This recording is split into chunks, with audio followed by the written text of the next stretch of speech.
Terima kasih Anda masih bersama kami. Bagi Anda yang baru saja bergabung, kami hadirkan kembali 3 berita utama hari ini. Fakta baru pembunuhan satu keluarga di Magelang, pelaku ternyata meracuni orang tua dan kakaknya 2 kali dengan zat arsenik dan sianida. Pantang menyerah pada banjir, anak-anak sekolah di Grobogan naik perahu karet ke sekolah. Para lansia di Cilacap rela antre dan berdesakan untuk mendapat pencairan dana bantuan sosial.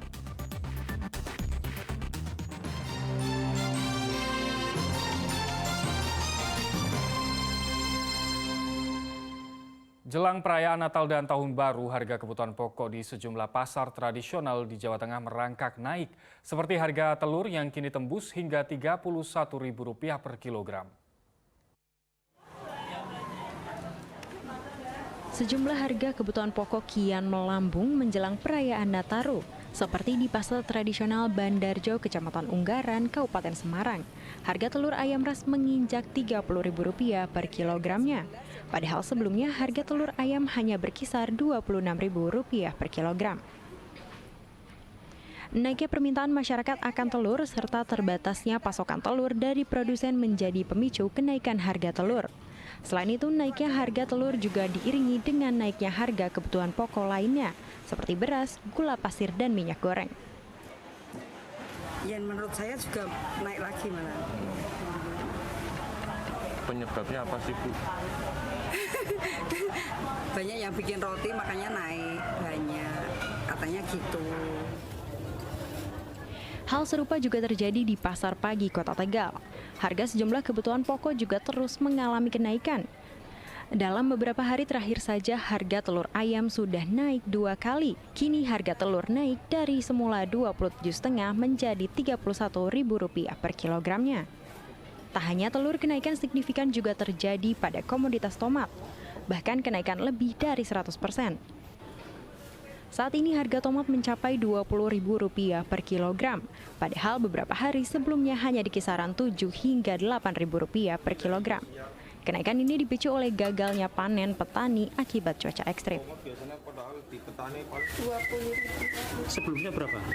Sebelumnya paling 8.000, 5.000. Ini kenaikannya sudah berapa hari, Mbak? Sekitar 5 harian. Ini dampak apa, Mbak, harga tomat sampai naik 20.000? Kemarin kan banjir, jadi banyak pohon yang pada mati. Kenaikan harga juga terjadi di sejumlah pasar tradisional di Kabupaten Boyolali. Kenaikan harga terjadi pada telur ayam dan beras. Bila sebelumnya harga telur berkisar Rp22 hingga Rp25.000 per kilogram. Jelang Nataru, harga telur ayam menembus Rp30.000 per kilogramnya. Sementara itu untuk beras mengalami kenaikan sebesar Rp2.000. Harga beras kualitas super yang semula Rp10.000 per kilogram kini naik menjadi Rp12.000 per kilogramnya. Bahkan untuk satu karung beras kualitas super dengan berat 25 kg harganya sudah tembus Rp300.000. Meski harga terus melambung, mau tak mau masyarakat tetap membeli lantaran merupakan kebutuhan pokok keluarga. Kenaikan pada sejumlah komoditas kebutuhan pokok diprediksi akan terus naik selama pasokan dari produsen masih terbatas.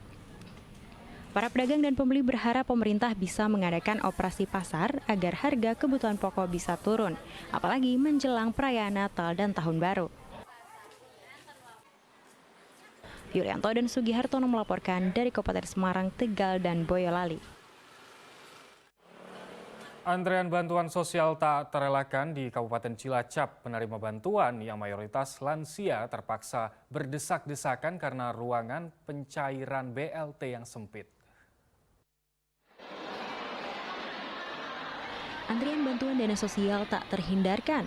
Sejak Minggu pagi warga sudah memenuhi balai pertemuan di Desa Wanareja, Kabupaten Cilacap. Para lansia ini terpaksa saling berhimpitan karena sempitnya ruangan untuk penerimaan bantuan langsung tunai. TNI dan Polri turun tangan untuk mengurai antrian. Warga terpaksa mengantre selama 5 jam untuk mencairkan BLT BBM, BPNT, dan PKH. Kali ini jumlah BLT untuk masing-masing warga berbeda-beda, mulai dari Rp900.000 hingga Rp2,7 juta. Jam 8 Baru jam berapa tadi? Jam 11 apa tengah 12 sekarang? Sampai sekarang baru nampak. Cuma nampak 900. 900 itu uangnya untuk dipakai apa, Bu? Ya untuk kebutuhan rumah tangga, buat beli beras, sembako pokoknya. 900.000 maaf, jadi yang 300 itu BLT BBM, yang 600-nya di sembako itu BPNT biasanya itu. Terus yang terkecil berarti kan 900, yang terbesar itu 2.700.000 karena ada PKH juga. Tercatat 887 warga dari 5 dusun di Desa Wanareja berhak menerima bansos. Bantuan yang disalurkan sejak sepekan ini juga tersebar di ratusan desa yang tersebar di 24 kecamatan. Marianto melaporkan dari Kabupaten Cilacap.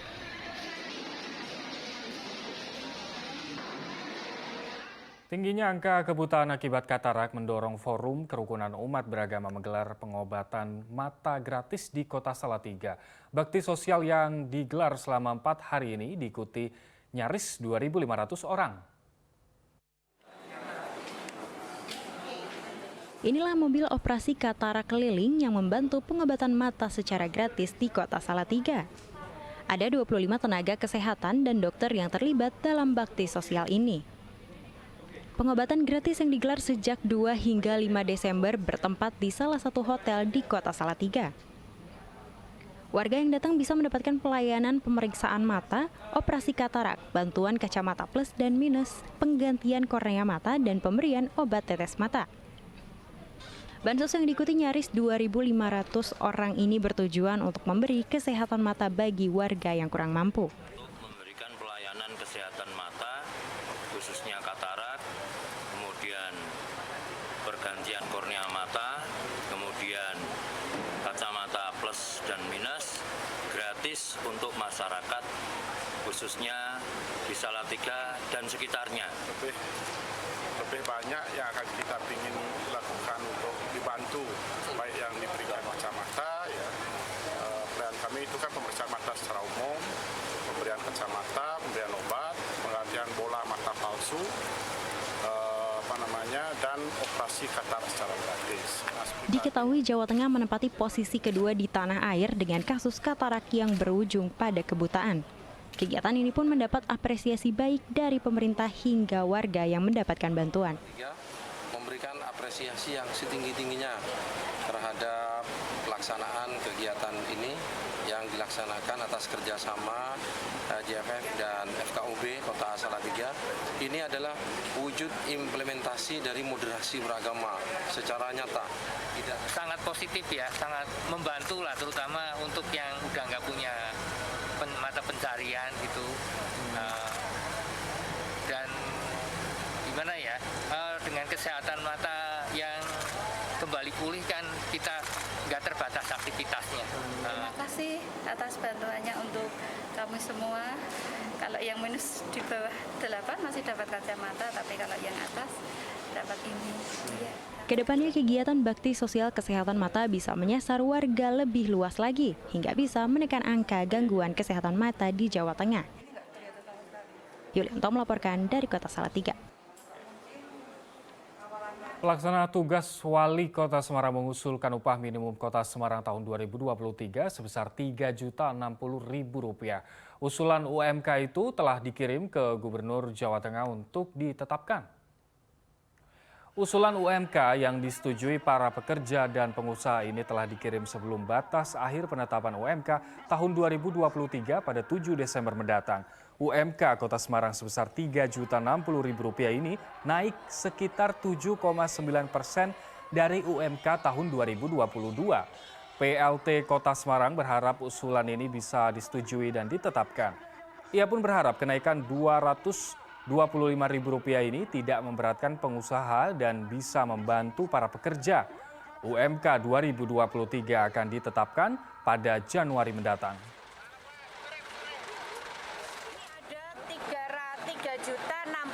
Sekian, jadi itu sesuai pada saat ini sudah kesepakatan dari Apindo dan Serikat Pekerja 7,6% ya naiknya, dan sudah diusulkan ke kita sudah ke Gubernur, sudah harapkan sudah dengan angka seperti itu sudah memenuhi aturan, sudah keinginan dari Serikat Pekerja, sudah dari Dewan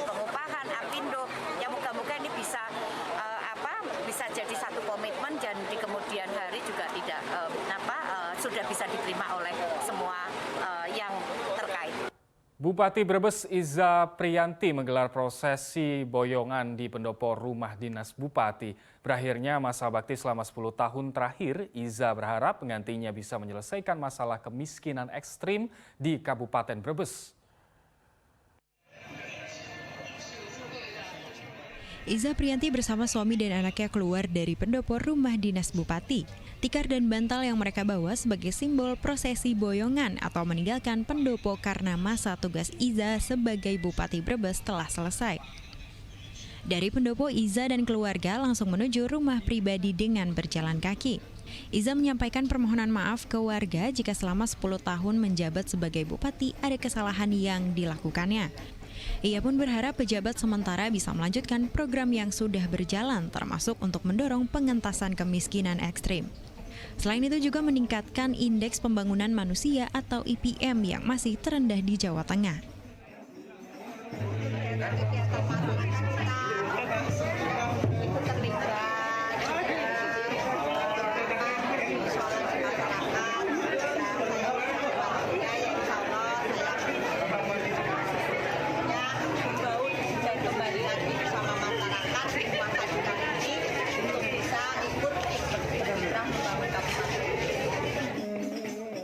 Hingga kini belum ada surat rekomendasi atas sosok yang akan mengisi sementara jabatan Bupati Brebes.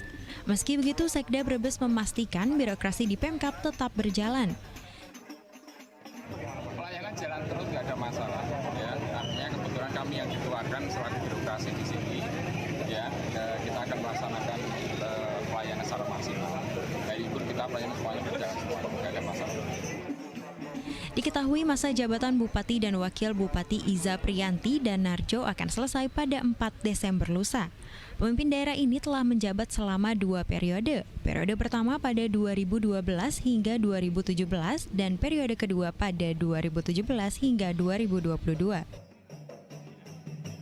Sugihartono melaporkan dari Kabupaten Brebes.